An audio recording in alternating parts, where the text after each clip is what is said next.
An idea, like a design, must be creative, but it also needs to be recognized by others as having value.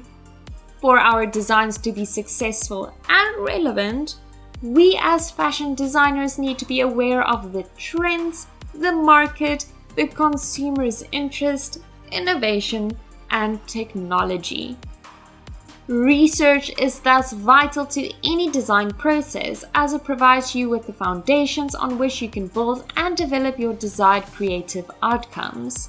It provides creative direction and a narrative to your designs. Hello and a warm welcome to your second fashion design lesson. I am so excited that you have decided to join me to explore the interesting world of fashion. My name is Marley and I am your fashion design educator. I have a passion for fashion and I am eager to share it with you. I have been employed as a designer and a pattern maker in the industry, and even though I loved every second of it, I've realized that my dream job was to help aspiring designers reach their dreams. My aim as a lecturer is to create a safe environment where you can take intellectual and creative risks. I don't want you to give up on your dreams. Instead, I want you to work hard so that you can become the best fashion designer you can be. On that note, I want to welcome all of you to lesson 2 titled Inspiration Celebration. Please don't be scared when you hear the word research. It is not all about boring articles and referencing. You are a fashion design student, so the research you will be conducting is fun and exciting, and that is why I've titled this lesson Inspiration Celebration, because we are going to celebrate all the good things around us that brings us joy and makes us feel inspired. Our focus for today's lesson will be to define the term research and explore the importance of conducting research. We will also look at various ways of gathering or collecting said research and inspiration, and we will look at methods of organizing the research and inspiration you have gathered, focusing on the very popular mood board. After you have been introduced to the mood board, we will look at how to create and generate ideas from it. Just to let you know, these lessons will only become more practical, so get ready to learn a lot and get crafty. Do you ever wonder how some designers manage to create multiple collections a year and never run out of new ideas? Fashion research is behind it all and is considered the foundation of creative pursuits. So, what is research? Research is about the investigation. This means learning about something old or something new and is often at the beginning of your exploration journey. Fashion inspiration is the outcome of creative research, which is an essential part of the design process before the actual designing of clothes. There's a quote that says, "Research is what I'm doing when I don't know what I'm doing."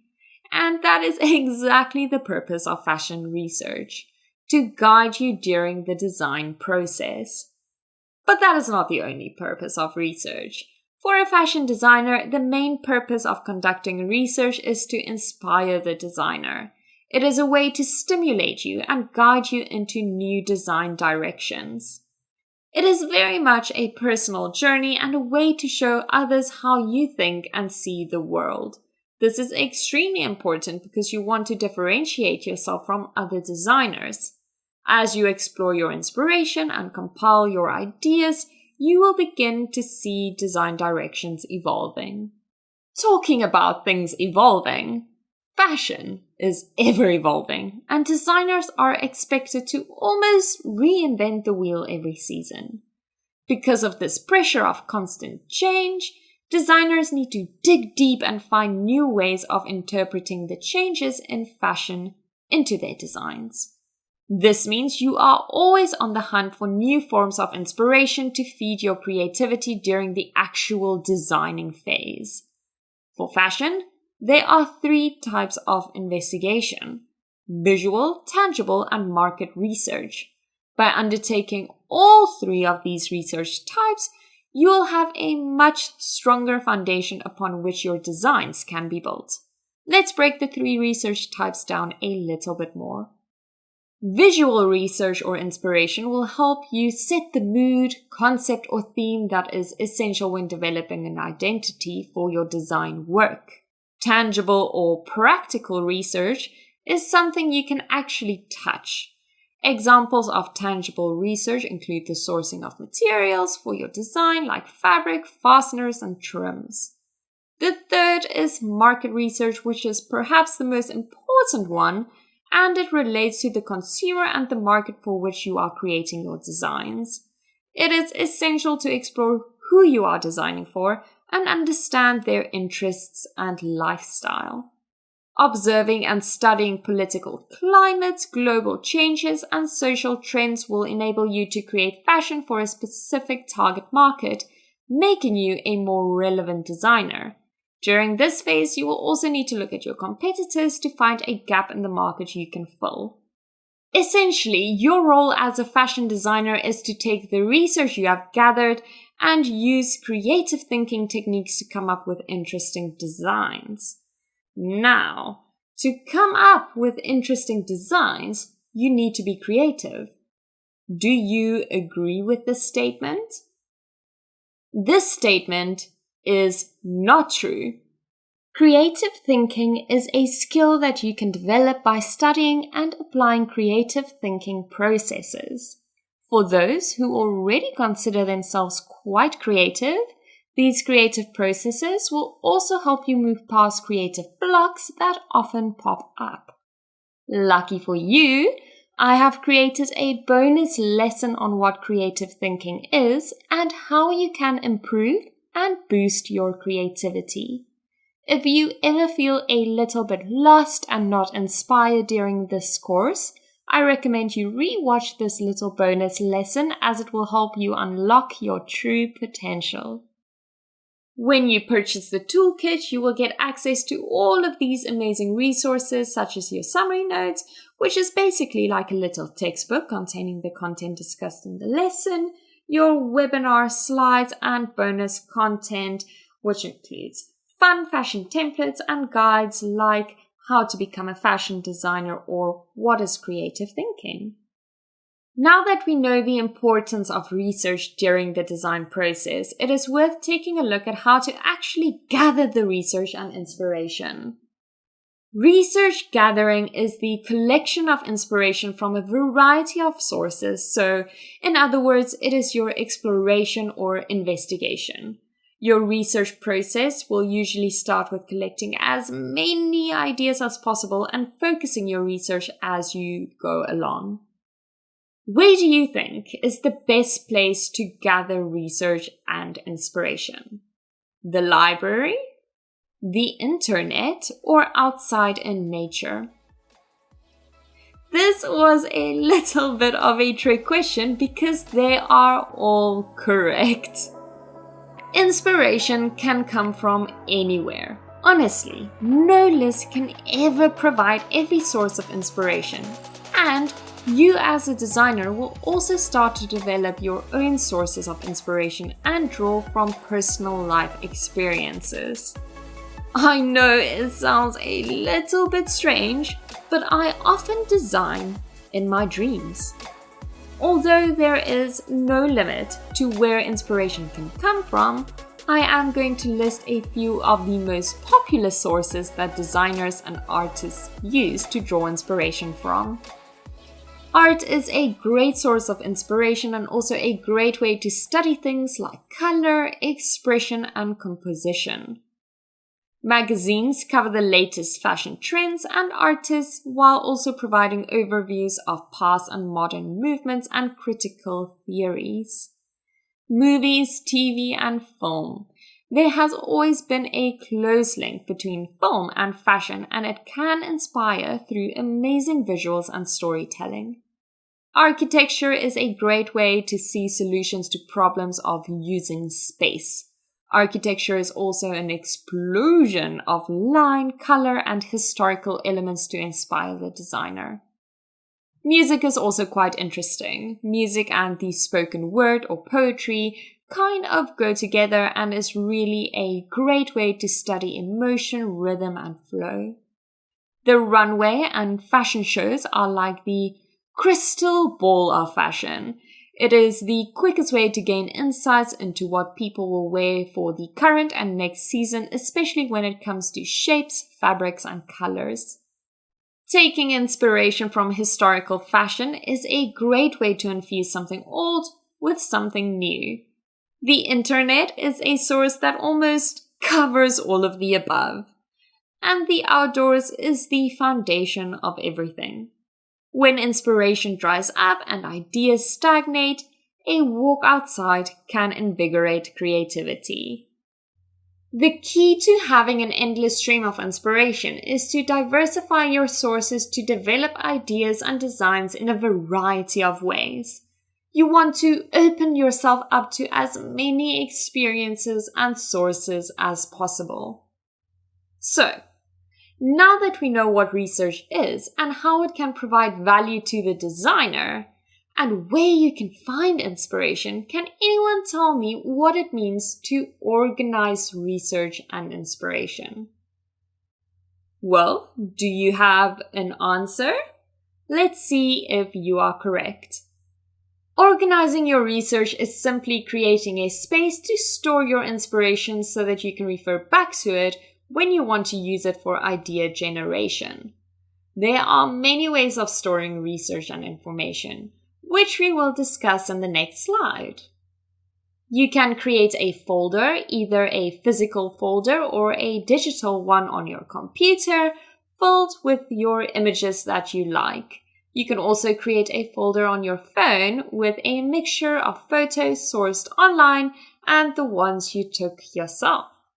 Alternatively, Pinterest is a great way of compiling and saving images that you like. Creating a board like an inspiration or mood board is a great way of visually organizing your inspiration. Did you know many people believe in the power of a vision board?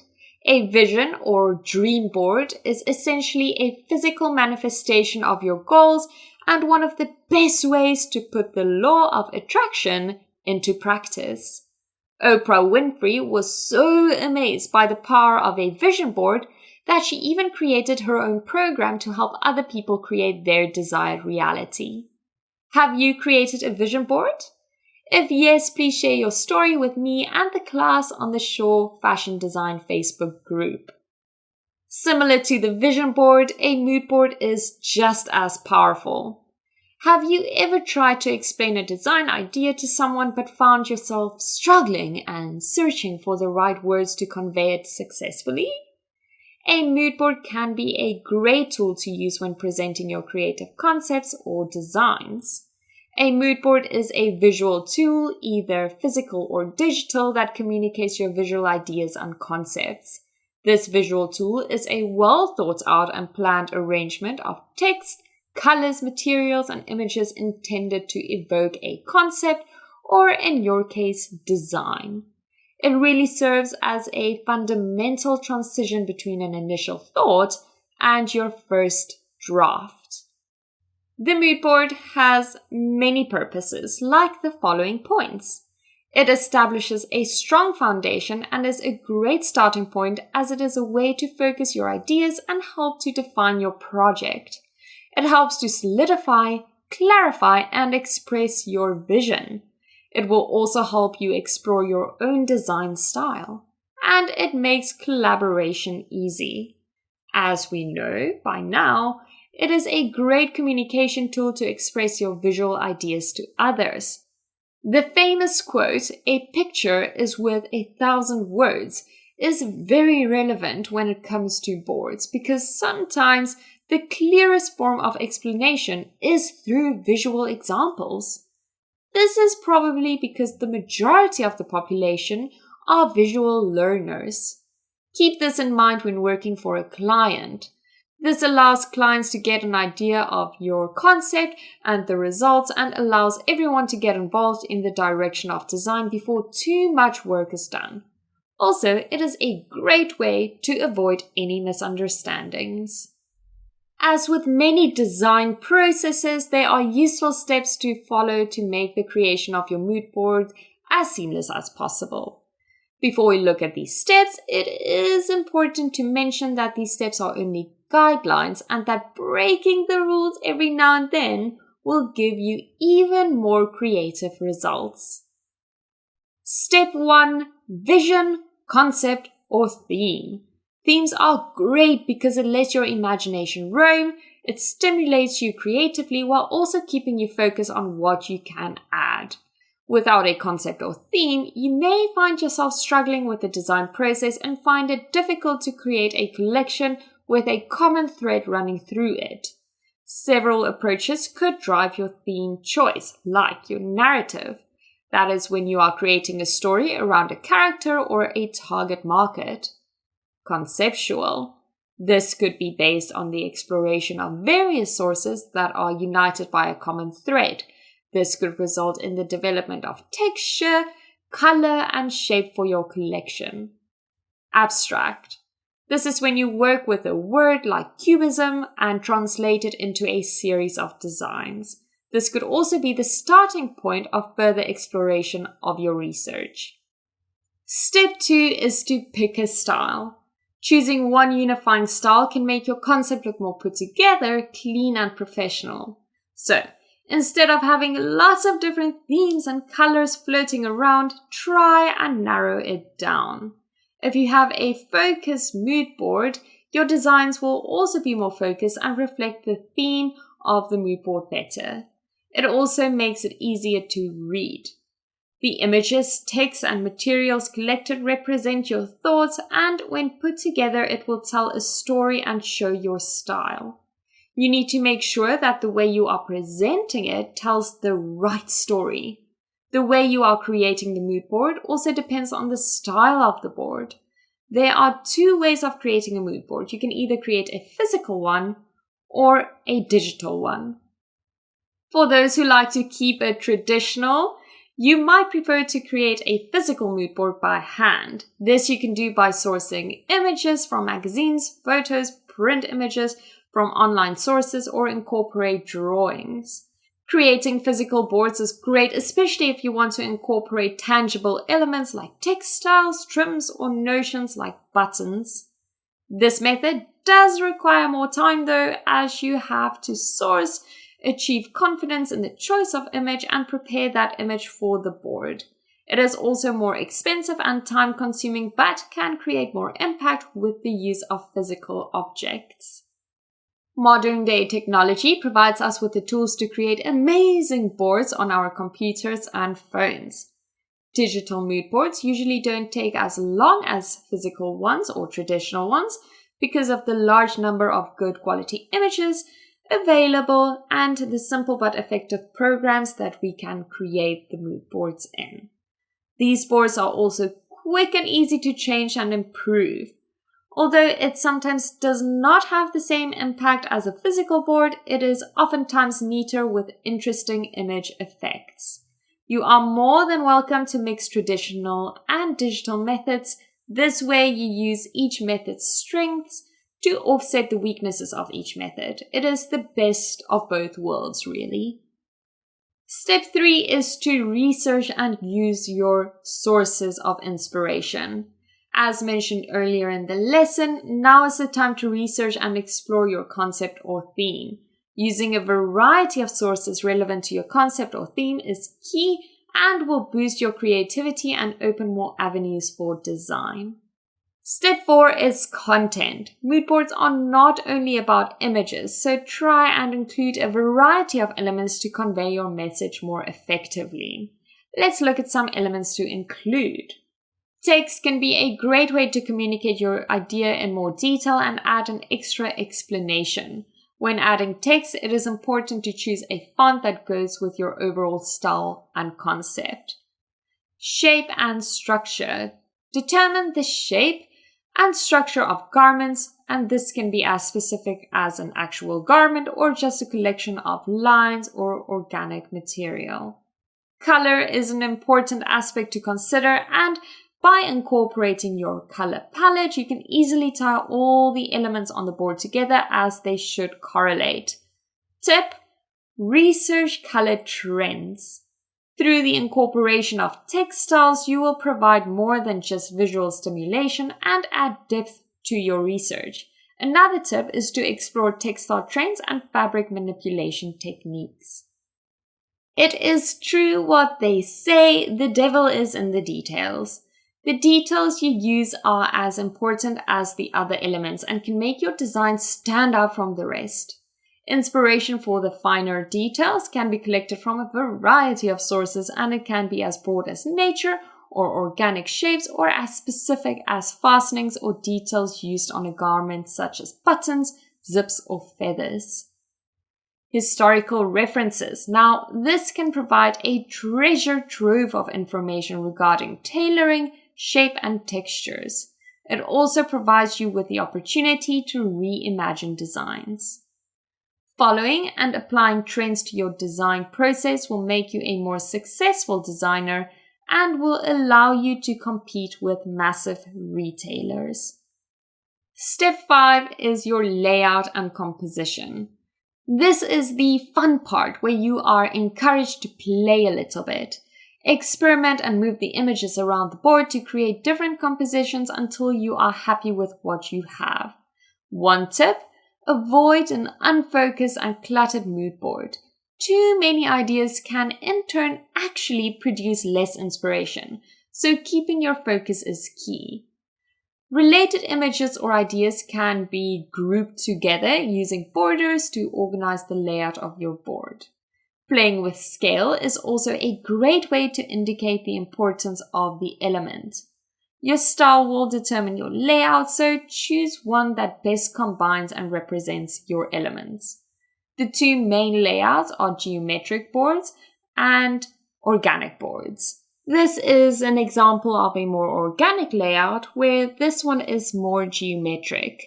Templates like the ones you can see on your screen are available online, but they can be a bit restricting at times. I encourage you to create your own layout, or if you really want to use a template, see if you can manipulate the template so that it meets your layout and composition needs. Step 6 is to refine and complete your mood board. If you are creating a physical board, this is the time you stick all of your images down where they belong. If you are creating a digital board, now is the time to print it out. After a few minor tweaks, your hard work is done and you can start admiring your board. Which is good, because the next step in the design process will be idea generation. Now that we have gone through the steps, let's quickly take a look at 2 mood board examples. Which mood board do you think is the more successful board? Is it board A? Or do you think board B will be a better source of inspiration? In my opinion, I would say board B is a better mood board. Let's quickly analyze the 2 boards, and then you will see why I think B is the winner out of the 2. Let's start with mood board A. If we look at the board, what do you think the concept is? What is the story the designer wants to tell? To me, it is a little bit difficult to figure out, and that is a problem. I can imagine a designer struggling to design something because we don't know whether it is a summer or winter range, what kind of silhouette or design details to work with, and the textile and print story is a little bit confusing. I can see a lot of different lines, I see animal print, I see sequins, and a mixture of winter and summer fabrics. So to me, this board lacks direction. If we look at the style of the board, it is a traditional and tangible board. Tangible boards are great, but you have to remain focused in the board.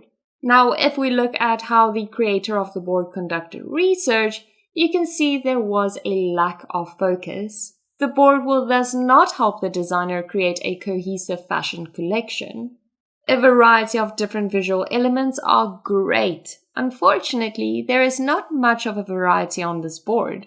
Be careful not to add too many images, as this can overwhelm the designer. Organic compositions can be very effective, but unfortunately this board lacks focus and is cluttered. I suggest using at most 10 images on your board, play with scale, and group similar images to create a cohesive flow. Moving on to board B. Unlike mood board A, the story of this board is pretty clear. I know it will be used to create a winter collection. The color palette is clear. We can see a lot of warm colors.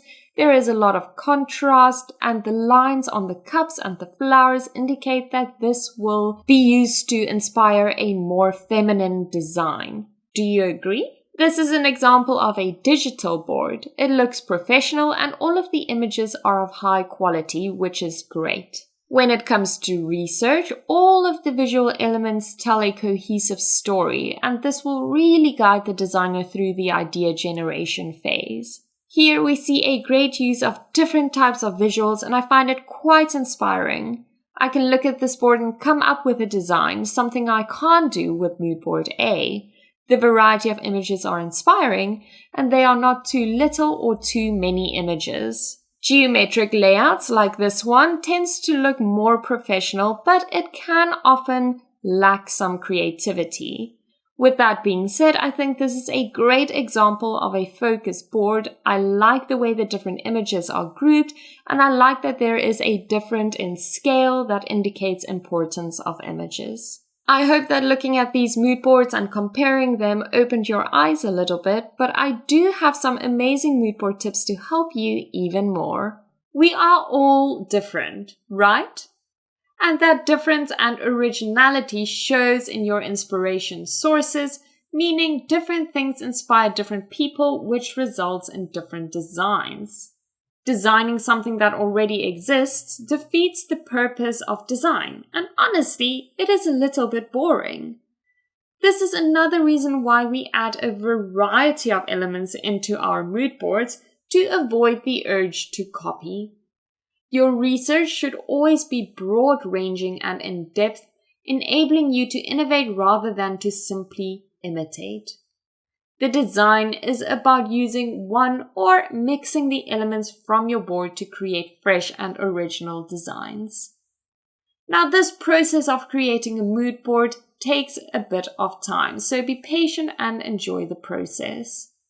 You don't really need to follow any specific composition and layout rules, but instead go off of your feelings and create a board that speaks to you, because that is ultimately what you want. Remember, the purpose of creating a mood board is to create something that you can draw inspiration from. It is that time in the lesson where I get you excited about what to expect in lesson 3, titled Delve into Design. Do you know what the elements of design are? Can you list them? Can you spot them in a design? If not, don't worry, I've got you covered, because in the next lesson we will be discussing the design elements and how to apply them to your own designs. The lesson will be filled with lots of valuable information, fun practical exercises, and lots of amazing images of clothing. Now, let's pretend you have created your mood board. What now? Idea generation is described as the process of creating, developing, and communicating ideas, or in your case, designs. For a designer, generating ideas is probably the most fun and creative part of the process, as this is where the designing takes place. To help you come up with great ideas, I am going to share some of my favorite idea generating techniques with you. A great way to generate ideas is by creating a mind map. A mind map is a visual diagram with lines and bubbles representing ideas and the relationship between those ideas. As you can see from the picture, the core idea is usually in the middle, with the related topics or ideas branching and broken down even more. Mind maps allow you to brainstorm and get ideas down on paper quickly before they get lost in your mind. Brainstorming is based on the way your mind naturally works and is a great way to come up with many ideas in a short period of time. It is also a way to come up with ideas that you might not have paid attention to or otherwise might have missed. When brainstorming, go for quantity. The more ideas you come up with, the more likely it is that one or more will be a great idea or design. Go wild. Look for the unusual ideas because the wilder and more unique, the better. And piggyback ideas. This is where you combine ideas to create a new one. Sketching for a designer is the best way to generate ideas and communicate your ideas to the viewer. It is also the most fun way. It is probably a good idea for me to just remind you of the sketching steps that we discussed in lesson 1. And these steps are to draw the shape of the garment, add the important details, and complete your design by adding shading and texture techniques. Instead of accepting your first idea or design, try and go beyond it. This means you have to be open to create more ideas and think outside of the box. To become amazing outside-the-box thinkers, we have to be willing to adopt new perspectives, we have to be open to doing things differently, and we have to focus on the value of creating new designs. Remember, in lesson 1 we said design is a beautiful solution, and that we need to create a design that adds value to the wearer of the design. Strive to create value. Now you are probably wondering how to generate ideas from your mood board. Ideally, you need to identify the different elements and principles of design and use these to guide you in your own design journey. We are going to discuss the elements and principles of design a bit later in the course, and these will really help you during the idea generation stage.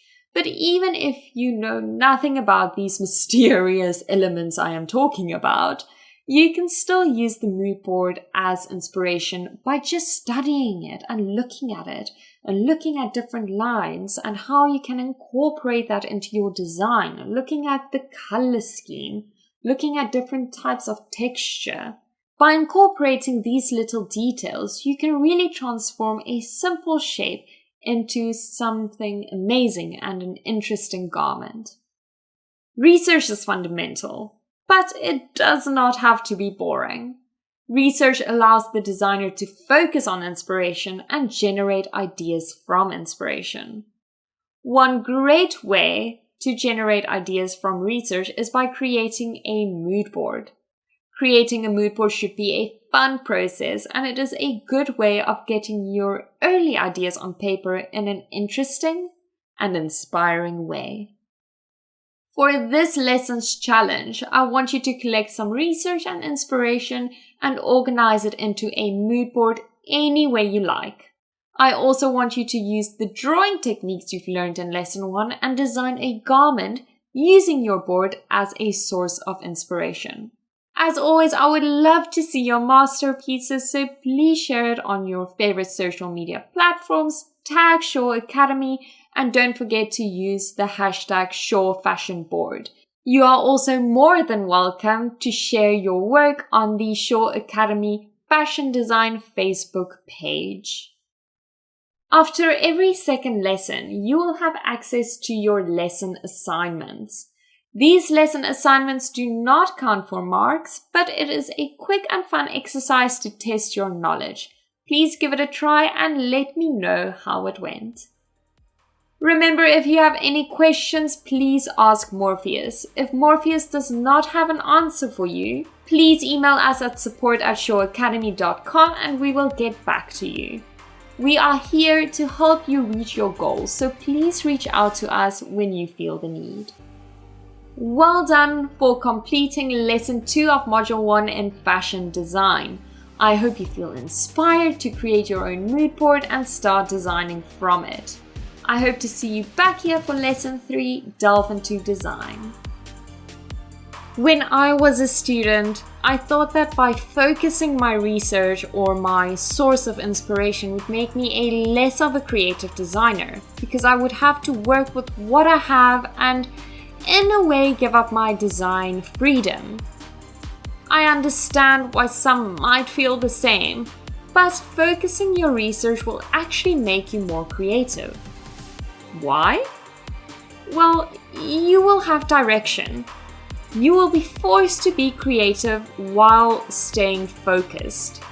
It will push you to come up with ideas you never would have otherwise. So, I encourage you all to dig deep and allow the research to guide your design process. Until next time, as always, stay fashionable, designers.